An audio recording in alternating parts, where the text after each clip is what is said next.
Hi guys, so today I made Thai style veggies and shrimp. So pretty much I did is I took 5 green onions as well as a package of mushrooms and two about medium-sized red bell peppers. And then I'm using a wok to make this in. So I have one of those convection single burners, so only specific types of pots work on them. They're the pots where a magnet can stick on the back of it. So I tend to use woks for pretty much everything, not just Asian style food, just because it works the best on the burner. So in the wok, I put about a tablespoon of stir fry oil. I believe it's also chili oil, as well as a tablespoon of sesame oil. And then I just threw the mushrooms, the green peppers, and the red bell peppers in there as soon as the oil got hot. The good thing I like about this burner is it does not take very long to get hot at all.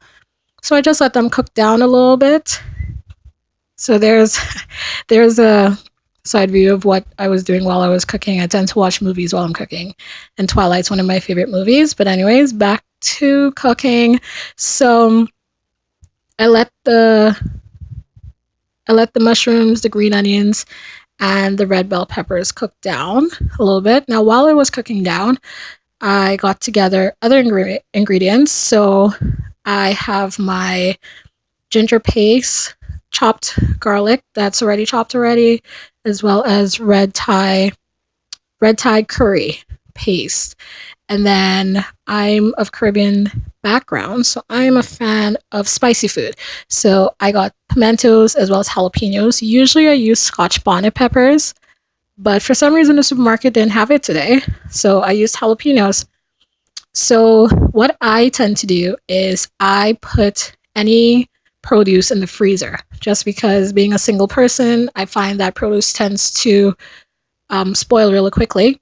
So when I buy a package of any type of peppers, I tend to just put them in the freezer. So what I do is I put them next to the stove just to warm up a little bit, not to defrost altogether, but just warm up enough so that I can put a knife through it. And then I chop them up, as you see here, and then I threw them into the pot with the bell peppers and the green onions and the mushrooms. So then after that, I pretty much put seasoning salt. I really don't care what kind of salt I use. I pretty much use whatever I can find on sale. So this bottle costs about $2 or $3, and I put it in everything, no matter what type of food I make.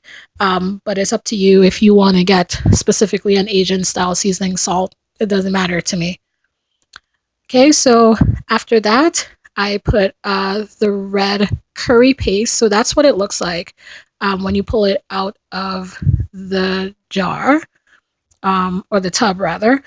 And so, yeah, so pretty much you just cut the tip off. And I want to say about a tablespoon, not even a tablespoon, in there. Now, keep in mind, if you don't like spice, you have to be careful with this because if you put too much, it actually can get pretty hot. So I mix it around, and then after that, I put about a tablespoon of the pureed ginger as well as a tablespoon of the already chopped garlic. I'm not a fan of chopping things or pureeing things myself just because of time and convenience because I don't have a lot of counter space, so I tend to buy it.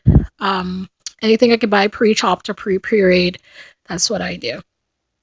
So then, this is actually coconut milk. So I tend to buy the powdered coconut milk just because it is a lot cheaper for me as compared to buying the can, especially if I buy a can of coconut milk. I usually don't use the whole thing. Yes, I can put it in the freezer, but again, that's a lot of space I don't have. So I usually buy the powdered coconut milk. So that's probably about half a cup of coconut milk that I mixed with about a cup of water, and I threw it into the wok. Actually, I think I had done 2 bowls of that, not just one. So in the end, it turned to be about a cup of coconut milk powder and 2 cups of water in the end. So then I let that simmer. So it has a soup-like consistency, but I let it boil down quite a bit. So I pretty much let that boil for, I want to say about I don't know, let it boil for about 30, 40 minutes. Let it come to a simmer, but also I like to put it on low heat. And then after that, I have some shrimp here that I actually got at the Asian supermarket. I got them two for $5, which I think was a pretty good deal because usually I buy the same amount of shrimp for about $8, I believe, in a full bag.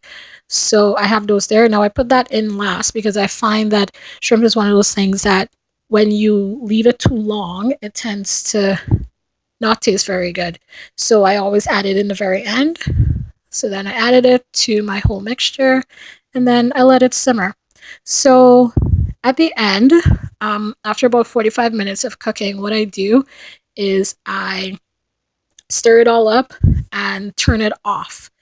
And once it's off, I cover it and I leave it for about an hour just because to let everything thicken. This is one of those foods that I find tastes better the next day as well.